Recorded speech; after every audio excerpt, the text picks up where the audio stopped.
ভাই ভাইয়ের বিরুদ্ধে কেস করে কি করে? এটা কি মানবতা?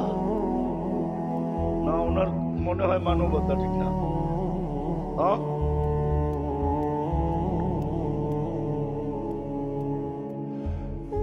আপনাকে পছন্দ করে মানুষ বানাইলেন, আপনার ভিতরে মানবতা কোথায়? আপনাকে পছন্দ করে মুসলমান বানাইলেন, আপনার ভিতরে ইসলামের ছাপ কোথায়? বলেন। ইসলামের ছাপ যদি থাকতো, ইসলামের ছাপ যদি থাকতো, তাহলে মুসলমান যুবক নেটের থেকে চয়েস করে চুল কাটে কি করে? সমস্ত যুবকদের চুলের ডিজাইন তো নেটের থেকে নেওয়া। 50 টাকার চুল 200, 400, 500, ঈদের রাত্রে 1000 টাকা দিয়া কাটা। আমাদের ভিতর বলেন বাহির বলেন, মা বোনরা বলেন আর আমাদের পুরুষ বলেন, সবার সাজগোজেই তো ইসলামের বিরুদ্ধে সাজগোজ, নেটের থেকে সাজগোজ নেওয়া। অথচ পছন্দ করলেন মুসলমান হিসাবে, ইসলাম কোথায়? পছন্দ করলেন সৃষ্টির সেরা মানুষ হিসাবে, মানবতা কোথায়?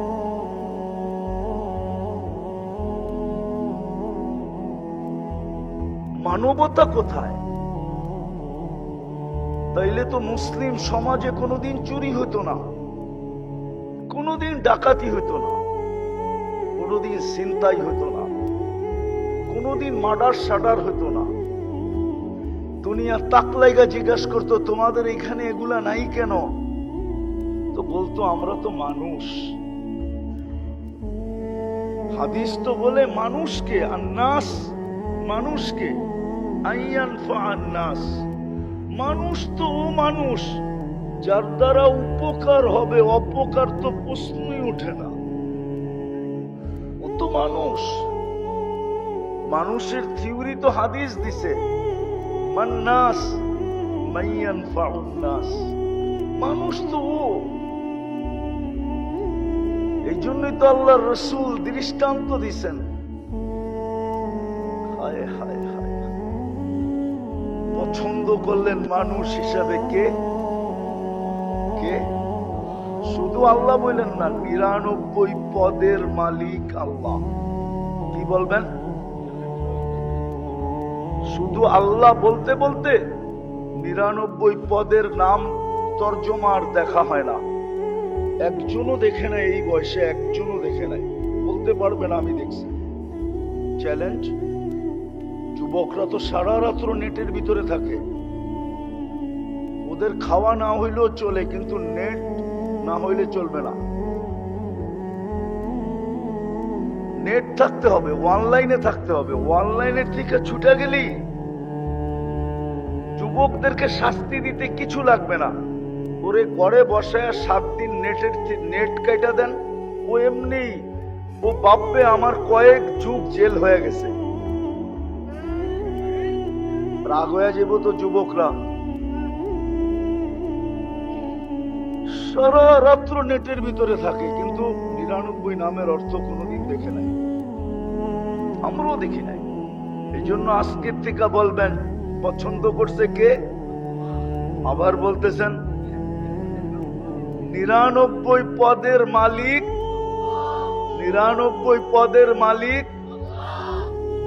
এটা বলতে থাকেন, তাইলে একদিন মনের ভিতরে আগ্রহ জাগবে যে 99 পদের মালিক যে বলতেছি, একটু পদগুলা দেখি, আল্লাহর পদগুলা কি। তখন আপনার দেখার সুযোগ হবে।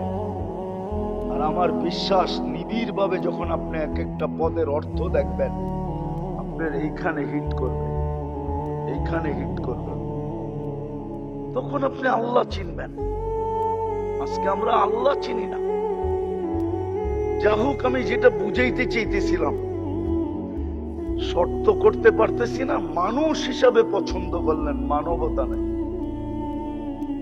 মুসলমান হিসাবে পছন্দ করলেন, কিন্তু ইসলামের ছাপ নাই। উম্মতে মুহাম্মদী হিসাবে আপনাকে পছন্দ করলেন, ওই নবীর উম্মত হিসাবে পছন্দ করলেন যার উম্মত হওয়ার কারণে আদম আলাইহিস সালাম বলতেছে আমার চেয়ে কোটি গুণ বেশি ভালোবাসা। আল্লাহর এদের সাথে প্রমাণ পর্যন্ত দিলেন। আরো কয়েকটা দিতে পারি, ওনারই কথা। নবী পর্যন্ত অপেক্ষা করতেছেন আমাদের হাতের ছোঁয়ার জন্য।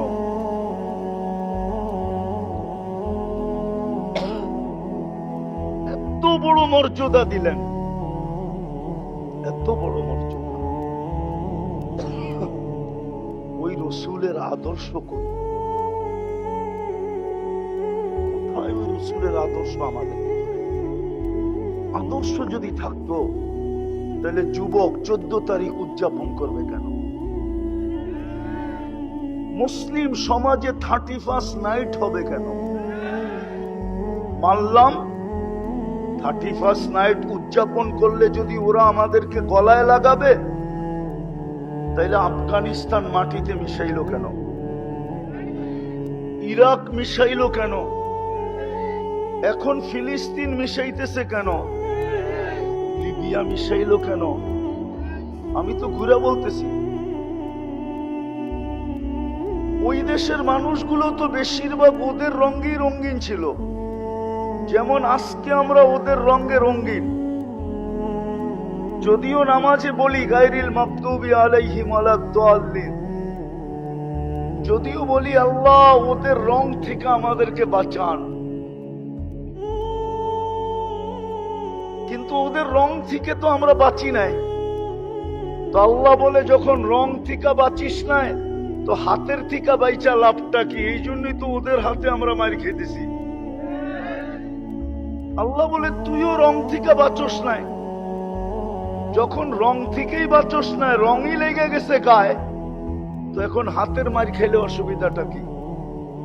এই জন্যই তো আজকে শত শত বৎসর ওদের হাতে মার খেতেছি। খাবেন না কেন? আপনি কেন খাবেন না? একটা উদাহরণ দিব। আমি যখন 14 বছর আগে তুর পাহাড় দেখতে গেছি 2010-এর দিকে, ওই সময় আমার মনে উঠছিল যে মুসা আলাইহিস সালাম তো এইখানেই ক্রেডিট কার্ড অর্জন করছিলেন, কালিমুল্লাহ। উনি আল্লাহর সাথে কথা বলে বিদায়, উনি কালিমুল্লাহ, ঠিক না? কিন্তু তখনই আমার মনে উঠছিল উনি কালিমুল্লাহ হইলে হইব কি? আল্লাহ তো আমার সাথে কথা বলতে চায় বিদায় আমাকে এর চেয়ে বড় সম্মানিত করে দিলেন কালামুল্লাহ। মনে হয় আপনি দূরত্ব আর পার্থক্য বুঝতে পারেন নাই। ওইখানে কে কথা বলে? মুসা আলাইহিস সালাম কথা বলে বিদায় কি? আর এইখানে স্বয়ং আল্লাহ আমাদের সাথে কথা বলে বিদায় কি? এখানে কোন যুবক বলুক, আমি পড়ার কথা বলতেছি না, পড়া বাদ দিলাম, কোন যুবক বলুক ডেলি আমি কোরআনটাকে নিয়ে একবার চুমা দিই, এই কথা মনে করা যে আল্লাহ তো আমার সাথে কথা বলতে চাইলো, বিদায় দিল কালামুল্লাহ। আমি পড়ি আর না পড়ি, চুমা তো দিতে পারি। বলুক এক যুবক চুমা দেয় কিনা? বলুক এক সাধারণ মানুষ যারা আমরা এখানে বসে আছি মুসল্লি, আমরা ডেলি কোরআন পড়ি কিনা? আচ্ছা পড়তে না পারি, চুমা দেই কিনা? 2 বেলা কোরআনটাকে নিয়ে একটা চুমা দেই কিনা? আর আল্লাহকে বলি কিনা আল্লাহ ভালোবাসি? আল্লাহ তো আমাদেরকে এতটুকু সম্মান দিলেন যে আমি কথা বলার জন্য কালাম দিলাম, কিন্তু বন্ধুর উম্মত পড়তে জানলো না, তাইলে তো সে কোরআন খতমের সওয়াবও পাবে না। তো ভালোবাসা বঞ্চিত করতে চাইলেন না, যে পড়তে না পারো কোরআনের খতমের থেকে যেন সে বঞ্চিত না হয়। এই জন্য সবচেয়ে সহজ, সবচেয়ে ছোট, সবচেয়ে সহজ, সবচেয়ে ছোট একটা সূরা দিলেন ইখলাস।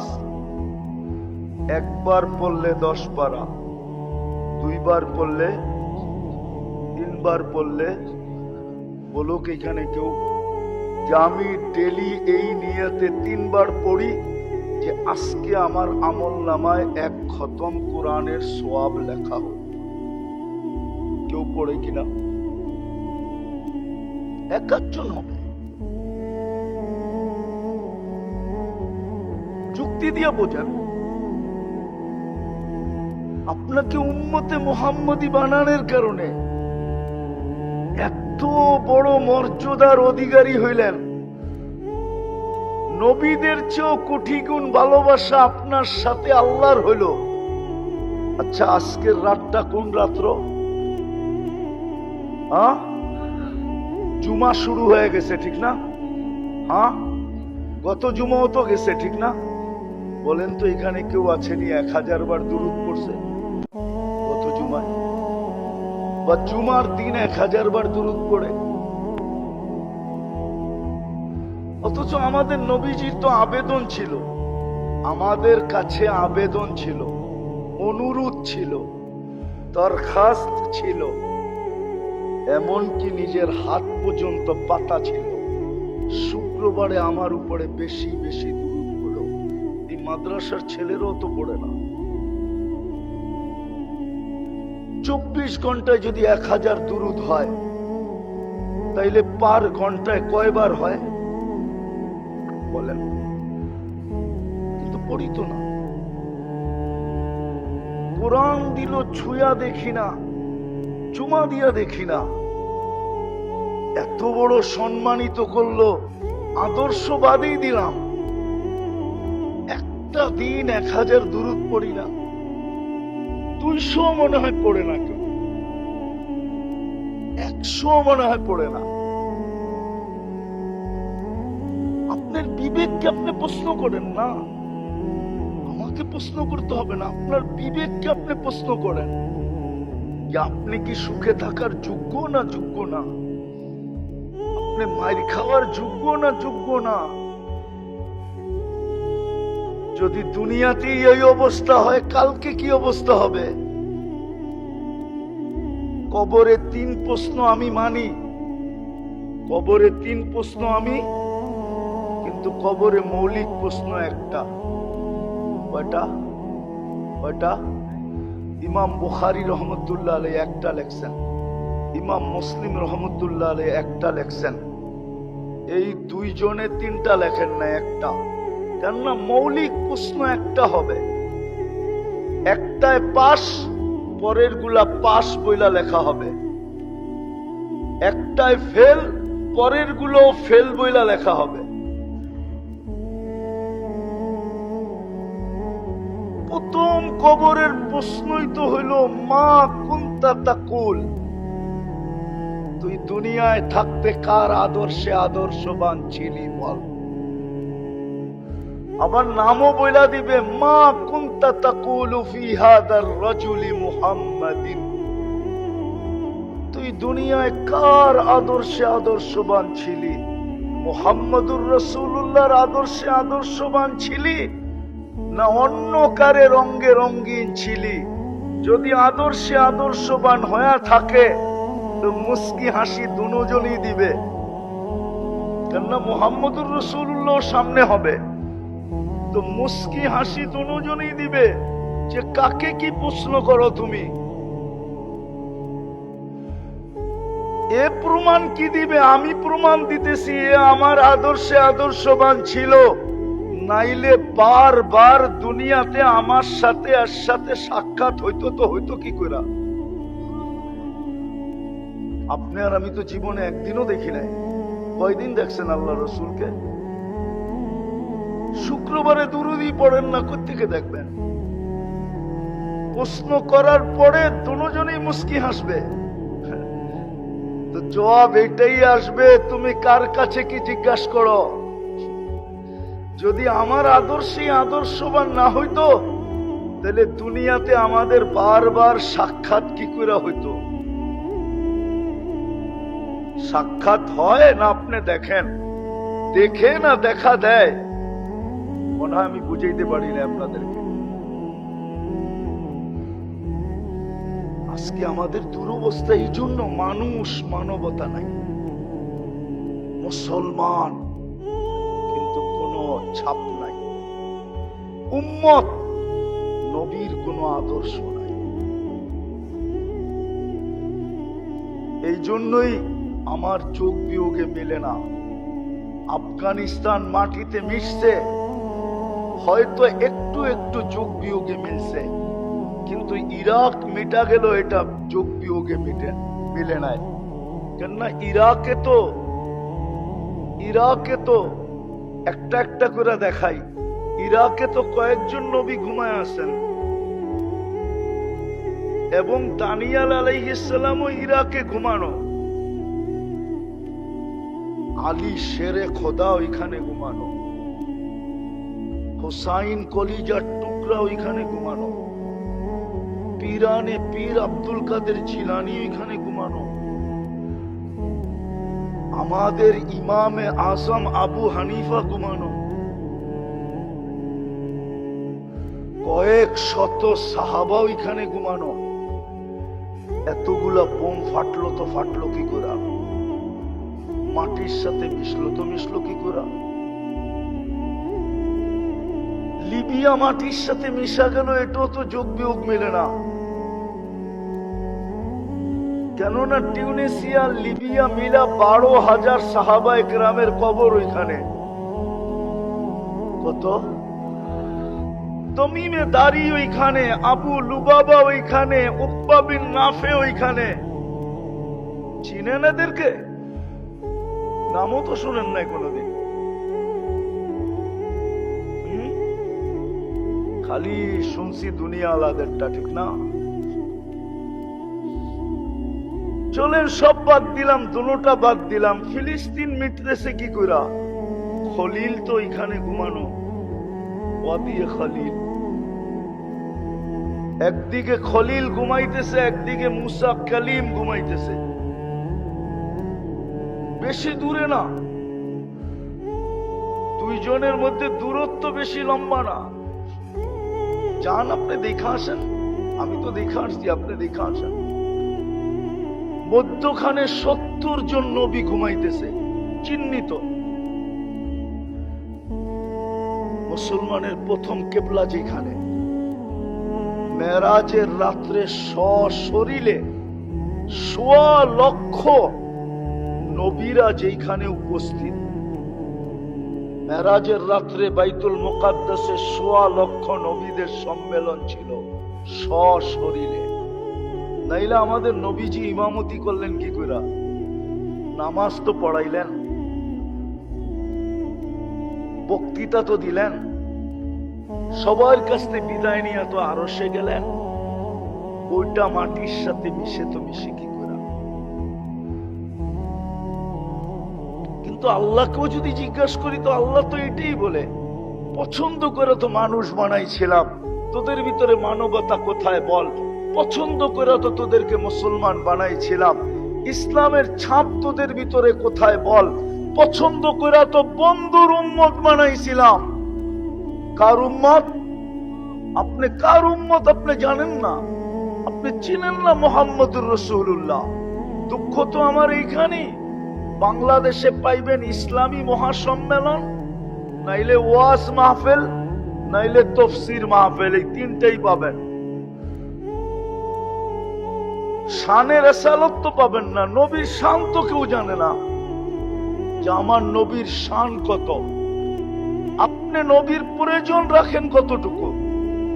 একটা দেখাইলাম আমি সব জায়গায় চলে আসছি, আর আসতে হবে না সামনে। বসেন বসেন বসেন বসেন, আমি সীমানায় চলে আসছি। বিদায় ভাবেন এখনো ফুললি অপারেশন শুরু হয় নাই। এটাই আল্লাহ বুঝাইছিলেন এক হাদিসে কুদসিতে, কোরআনও বুঝাইছিলেন, যাহারাল ফাসাদ ফিল বাররি ওয়াল বাহর বিমা কাসাবাত আইদিন নাস লিউযীকাহুম বা'দাল্লাযী আমিলু লাআল্লাহুম ইয়ারজিউন। মাঝে মাঝে আমরা ছোটখাটো অপারেশন করব, যেন তোমাদের বিবেকের পর্দা খোলে, তোমাদের বুদ্ধি উদিত হয়, তোমরা যেন দৌড়ায় আমার দিকে ফিরে আসো। কিন্তু আমাদের বিবেকের পর্দাও খুলতেছে না, আমাদের বুদ্ধি উদিত হইতেছে না, আমাদের বুদ্ধি উদিত হইতেছে না, বিবেকের পর্দাও খুলতেছে না। হাদিসে কুদসি তো আল্লাহ বলছিলেন, ইল্লাম ইয়াতুবু ফাআনা তাবিবুহুম, তোমরা যদি আমার দিকে না ফিরলে তো আমি ডাক্তার হয়ে যাব, ডাক্তার, সার্জিক্যাল ডাক্তার, আমি অপারেশন চালাবো তোমাদের উপরে। আজকে অপারেশন চলতেছে। নাইলে আমি আগেই বলছি, সমস্ত নবীদের সাথে যত অঙ্গীকার না ছিল, আমাদের সাথে আর যে কোটি গুণ বেশি অঙ্গীকার ছিল।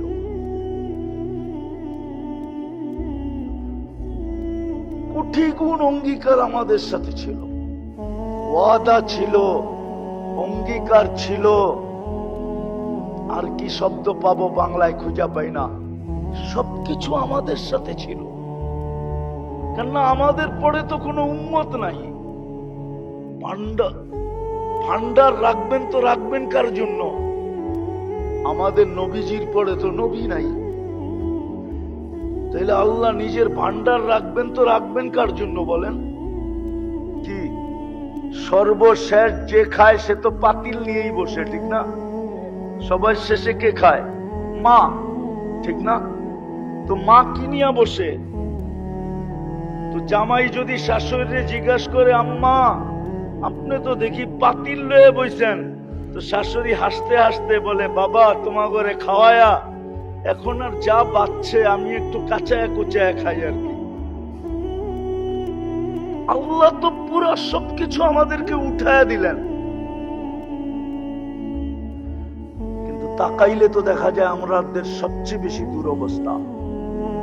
এই দুরবস্থা তো 313 জন যখন ছিল তখনও ছিল না, যখন গায়ে কাপড় ছিল না তখনও ছিল না, যখন পেটে ভাত ছিল না তখনও ছিল না, যখন পায়ে জুতা ছিল না তখনও ছিল না, যখন মাথা গোচার ঠাই ছিল না তখনও ছিল না।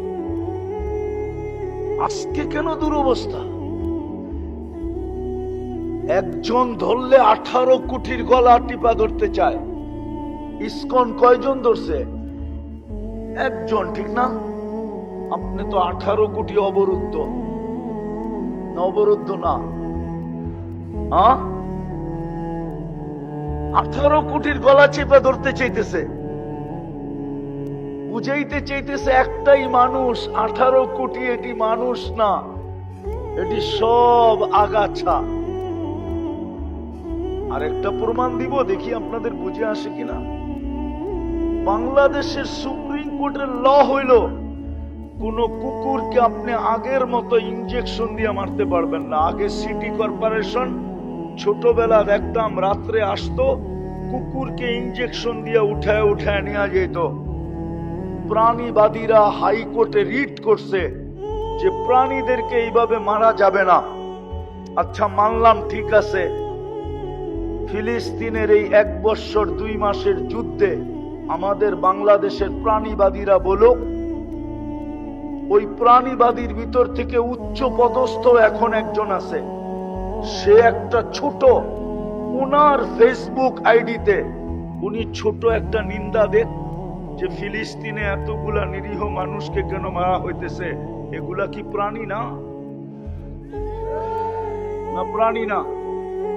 কিন্তু আজ পর্যন্ত আপনি যদি দেখাইতে পারেন আপনার জুতা আমার গাল, এই মজলিসের ভিতরে আমি গাল নিয়ে রেডি থাকবো, সবার জুতা মারলেও আমি মেনে নেব, যদি কেউ ছোট একটা নিন্দা দেখাইতে পারেন।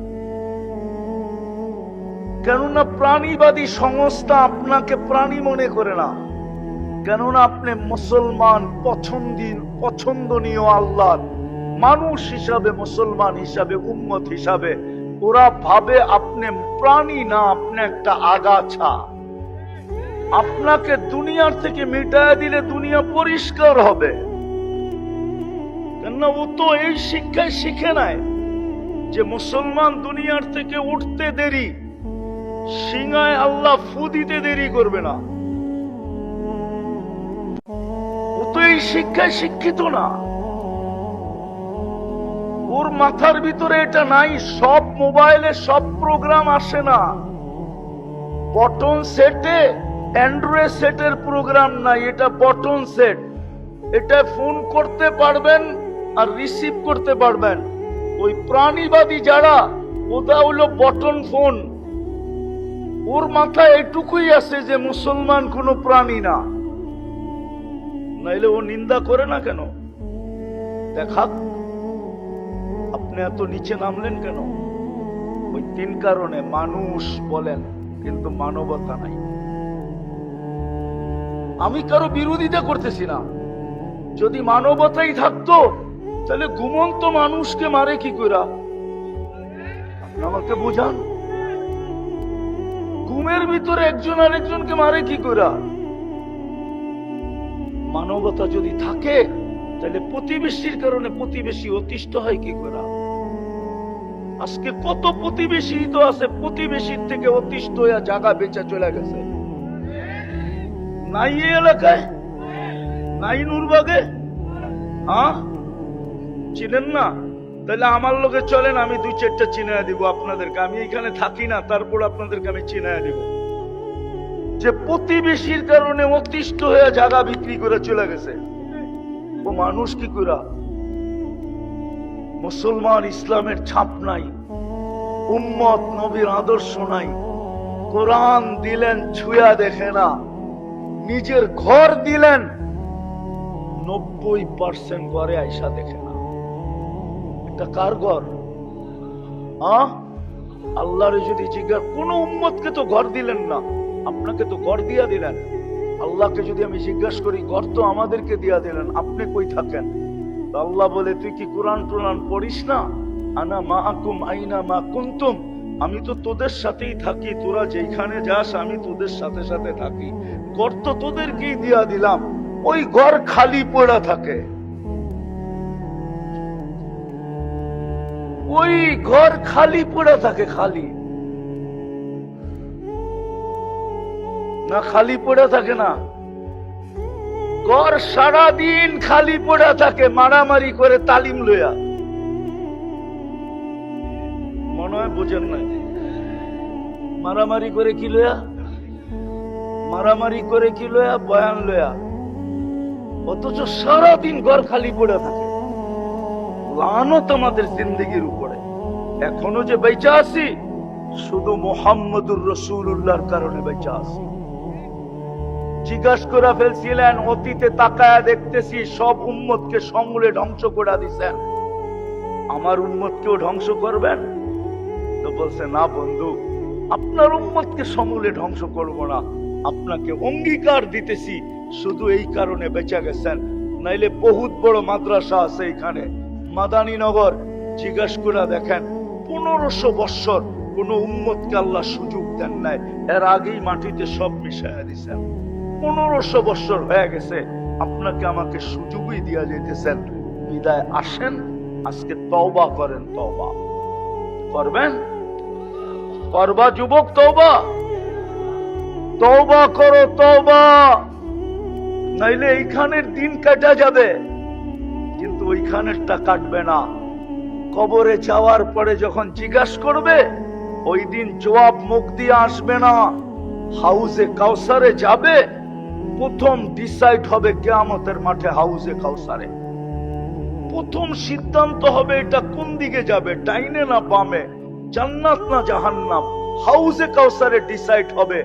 যার মুখে হাউজে কাউসার লাগবে, এটা অবধারিত, এটা জান্নাতে যাবে, যেই কোনো ভাবে হোক যাবে। কেননা যেই ঠোঁটে হাউজে কাউসার লাগছে, ওই ঠোঁটে আর কোনোদিন পিপাসা লাগবে না। যেই ঠোঁটে হাউজে কাউসার লাগছে, ওই ঠোঁট দোজক ধারণ করার ক্ষমতা রাখে না। আপনি হাউজে কাউসার চিনেন না, হাউজে কাউসার জিনিসটা কি? এই জন্যই তো একদলকে আল্লাহ রসুল হাউজে কাউসারে বলবে, সুখান সুখান লিমান গাইয়ারা বাদি, যাও দূরে সরো, তোমাদের জন্য হাউজে কাউসার না। তোমাদের ঠোঁটে হাউজে কাউসার লাগা মানি তোমরা জান্নাতি। তোমরা হাউজে কাউসারের উপযুক্ত না, সরো এখান থেকে। তোমরা আমার চোখের পানির ইজ্জত রাখো নাই, সময় তো নাই। আমরা নবীর চোখের পানির ইজ্জত রাখি নাই। 23 বছর কাঁদছেন, দুনিয়ার থেকে যাওয়ার সময় কাঁদতে কাঁদতে গেছেন। আরো সে যে আমাদেরকে বলেন নাই, এখনো কবরে কাঁদতেছেন। আবুল সামরকান্দি লেখছেন রহমতুল্লাহি আলাই, নবীজি কবর থেকে উঠবে ওয়াহুয়া ইয়াবকি ওয়া ইয়াকুল, কাঁদতে কাঁদতে উঠবে আর বলতে বলতে উঠবে, জিবরিল আমার উম্মত কই, ময়দান তো খালি। কিয়ামতের মাঠে চিৎকার দিবেন, 1.25 লক্ষ নবী রসুল শুধু নফসি নফসি বলবে। না মা না বাবা, না ভাই না বোন, না স্ত্রী না সন্তান, শুধু নফসি নফসি বলবে। আর আমাদের নবীজি উম্মতি উম্মতি বলবে। আমরা ওনার ইজ্জত রাখি নাই। বিদায় আসেন, এখনো সুযোগ আছে। একটা হাতিয়ার আমাদের হাতে এখনো আছে, সেটা হলো যদি আল্লাহর কাছে সরি বলার মতো বলতে পারি, তওবা করার মতো করতে পারি, নাইলে কিচ্ছু নাই আমাদের কাছে এখন। এই দাড়ি, এই টুপি, এই জুব্বা আর এই সুব্বা, এই পাগড়ি আর এই সাগরি, দুনিয়ার বহুত কওম আছে আল্লাহ মানে না পাগড়ি পড়ে। দুনিয়ার বহুত কওম আছে আল্লাহ মানে না দাড়ি রাখে। দুনিয়ার বহুত কওম আছে আল্লাহ মানে না কিন্তু জুব্বা পড়ে। আমার সাথে চলেন, আমি দেখায় দিব আপনাদেরকে। আমাদের হাতে একটাই হাতিয়ার আছে, তওবা। কি কি করবেন তওবা? কে কে করবেন দেখি? পাক্কা? তাইলে বলে দেন, আল্লাহ অতীত থেকে তওবা করলাম। নামান আর ডেলি 2 বার তওবা করেন, ঘুমানোর সময় এই কথা মনে করা যে হয়তো আর ঘুমের থেকে উঠবো না। যদি উঠলেন সকালে, সকালে তওবা করেন এটা ভাইবা যে হয়তো সূর্য আর ডুবতে দেখবো না। ডেলি এই 2 বেলা তওবা করেন। পারবেন? পারবেন? মনের থেকে? হ্যাঁ? আর নারাজ না করি আল্লাহকে। যুবক, তোমাদের পায়ে হাত রাখি, আর নারাজ করো না, আর নারাজ করো না। তোমরা আমার চেয়ে দুনিয়া দেখো নাই বেশি, দুনিয়ার রং আমার চেয়ে বেশি তোমরা দেখো নাই, তামসা আমার চেয়ে বেশি দেখো নাই, সিঙ্গার ফিঙ্গার আমার চেয়ে বেশি দেখো নাই। তোমাদের পায়ে হাত দিয়া বলি, আল্লাহকে নারাজ করো না। তওবাকে অভ্যাস বানাও। আর দ্বিতীয়, আল্লাহর ঘর ভরা দেন। আজকে আল্লাহর ঘর, আল্লাহকে জিজ্ঞাসা করে মুসল্লি কই? জমিন জিজ্ঞাসা করে, জমি পুছতি হ্যায় নামাজি কাহা হ্যায়। জমিন জিজ্ঞাসা করে আল্লাহ নামাজি কই? মসজিদ জিজ্ঞাসা করে আল্লাহ মুসল্লি কই? বিশ্বাস হয় না? হ্যাঁ, বললে তো আবার বলবে জয়ীফ। মসজিদ জিজ্ঞাসা করে আল্লাহকে, আল্লাহ মুসল্লি কই? গর্ত দিলেন, মুসল্লি তো নাই, আমার খোরাক তো নাই, কোথায় এরা? পড়তে পারবেন মসজিদ আজকের থেকে? কে কে পারবেন দেখি? যে মসজিদ ভরা দিব আজকের থেকে, নামান। আর যুবকদের পায়ে হাত দিয়া বলি, 31st নাইট উদযাপন করো না। আল্লাহর গজব আর টাইনা আইনো না। আছে বাংলাদেশে প্রমাণ আছে, 2013 কি 14 হবে, 31st নাইটের পরের দিন 7.8 ভূমিকম্প আসছিল, কিন্তু কোনো বিপর্যয় হয় নাই, শুধু সিগন্যাল দিয়ে চলে গেছে। গত ডিসেম্বরে তুর্কিতে আসছে, 1.5 লক্ষ লোক মারা গেছে, এক শহর মাটির সাথে মিশা গেছে। তোমাদের পায়ে হাত দিয়া বলি, 31st নাইট উদযাপন করো না, আল্লাহকে আর নারাজ করো না। আল্লাহ শুনায়া দিছে উম্মতে মুহাম্মাদীকে কিভাবে সাইজ করবে, কোন ওয়াশিং মেশিন দিয়া পুত পবিত্র করবে। এটা হাদিসে আছে যে তোমরা যদি বেশি বাড়াবাড়ি করো তাইলে তোমাদেরকে 2টা ওয়াশিং মেশিন দিয়া পরিষ্কার করব। কেননা বন্ধুকে লজ্জিত করব না, তোমাদেরকে ওয়াশ করে ছেড়া দেব।